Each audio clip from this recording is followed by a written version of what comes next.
Today in John Wesley's Journal is a podcast produced by the Wesley Center at Chattanooga, the United Methodist Student Center. In this podcast, we will learn about early Methodism by following John Wesley through his journal, as he and others begin a movement that would give rise to the Methodist Church in all its forms. So sit back and let's see what happened today in John Wesley's Journal.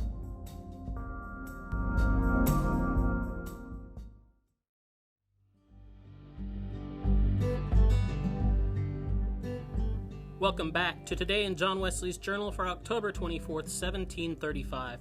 But before we get to John Wesley's Journal, let's look at some other things that happened on this day in Christian history. In 1894 on this day, Indian Christian and educator Anna Arokyam Satyanadham, who revolutionized evangelism in India by educating the Hindu women of her neighborhood in the privacy of her own courtyard. She passed away, but her work revolutionized how people reached out to Hindus in India. On this day in 2005, Rosa Parks, whose Christian faith informed her fight for civil rights, passed away. In her book, My Story, Rosa Parks shares this memory of the day she refused to give up her seat to a white bus passenger in Montgomery, Alabama. Speaking of the bus driver, she says, "Then he spoke a second time, 'Y'all better make it light on yourselves and let me have these seats.' I could not see how standing was going to make it light for me. It made me think back to the time when I used to sit up all night and didn't sleep, and my grandfather, who would have his gun right by the fireplace, or if he had his one-horse wagon going anywhere, he always had his gun in the back of the wagon. People always say that I didn't give up my seat because I was tired, but that isn't true. I was not tired physically, and no more tired than I usually was at the end of a working day. I was not old, although some people have an image of me as being old then. I was 42. No, the only tired I was tired of giving in."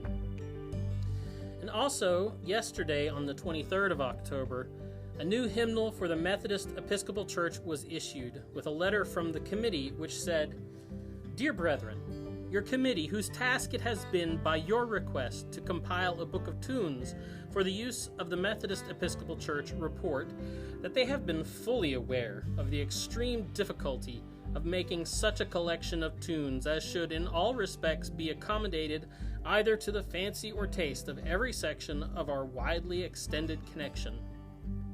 It may be proper to suggest that the primary object of your committee has been not to prepare a collection of tunes for social circles or singing associations, though they hope the work will not be unacceptable even in this light, but according to your own directions for the use of worshiping congregations." It's interesting to me that even back in 1821 we had that problem.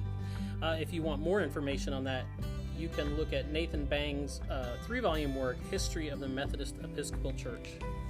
And now, John Wesley's Journal for today, October 24th, 1735. Friday the 24th.